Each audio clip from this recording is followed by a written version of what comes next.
ধর্মাবলম্বী যে বাংলাদেশে নিরাপদে ধর্ম পালন করবে বন্ধুরা, যে বাংলাদেশে নিরাপদে ধর্ম পালন করবে খ্রিস্টান সহ সকল ধর্মাবলম্বীরা।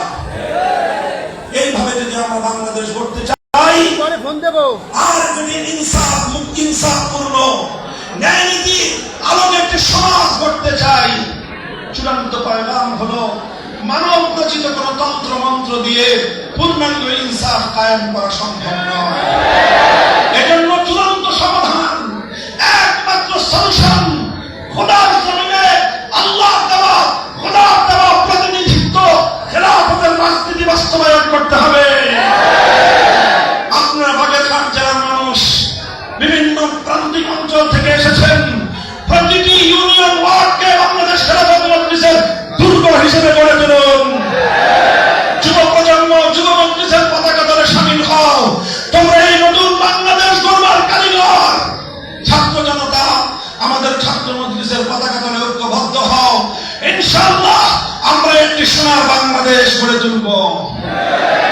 ফ্যাসিবাদ বিরোধী আওয়ামী দুঃশাসনের নির্যাতনের শিকার সকল দলগুলোকে আমি লক্ষ্য করে বলবো, বিএনপি, জামায়াতে ইসলামী, ইসলামী আন্দোলন বাংলাদেশ, হেফাজতে ইসলামের সঙ্গে সংশ্লিষ্ট সবগুলো ইসলামী সংগঠন, এনডিপি, যত রাজনৈতিক দল আছেন, এত দ্রুত নিজেদের মধ্যে মারামারি কাদা ছোড়াছুড়ি শুরু করেন না।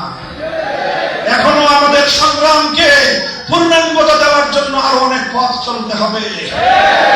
এই বাংলাদেশকে একটি সমৃদ্ধির বাংলাদেশ গড়ে তুলতে চাই, যেখানে থাকবে না কোনো মারামারি, থাকবে না কোনো কাটাকাটি, রাজনৈতিক মতবিরোধ সৌজন্যতাপূর্ণভাবে সকলে যার যার মত ব্যক্ত করবে। আর সকলের সৌজন্যপূর্ণ মতামত ব্যক্ত করার পর দেশ এবং জাতির জন্য কল্যাণকর সিদ্ধান্ত গৃহীত হবে। এভাবে ইনশাআল্লাহ আগামীর বাংলাদেশ আমরা গড়ে তুলব। প্রস্তুত আছেন তো ইনশাআল্লাহ?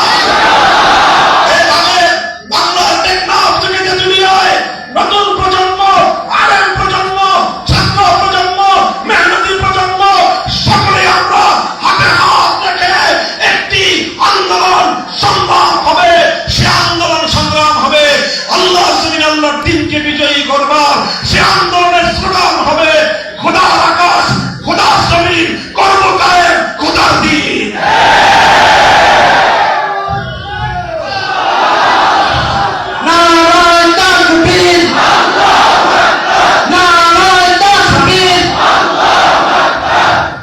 মুক্তির রাজপথ ইসলামী খেলাফত, মুক্তির রাজপথ। এই রাজপথে আপনারা আমাদের ইনশাআল্লাহ সহযাত্রী হবেন তো? আল্লাহ পাক রব্বুল আলামিন আমাদের সকলকে কবুল করুন। আপনাদের সকলের প্রতি আবারও শুকরিয়া জ্ঞাপন করে, সকল শহীদদের রূহের মাগফিরাত কামনা করে আগামীর সংগ্রামের রাজপথের উত্তাল পথে দেখা হবে। সেই কথা হবে স্লোগানে স্লোগানে। সেদিনের সংগ্রামী সালাম জানিয়ে বিদায় নিচ্ছি আপনাদের কাছ থেকে। দোয়া করবেন আমার জন্য, আমাদের সকলের জন্য। আখিরু দাওয়ানা আলহামদুলিল্লাহি রাব্বিল আলামিন। বাংলাদেশ খেলাফত মজলিস জিন্দাবাদ। নাসরুল মিনাল্লাহি ওয়া ফাতহুন করিম।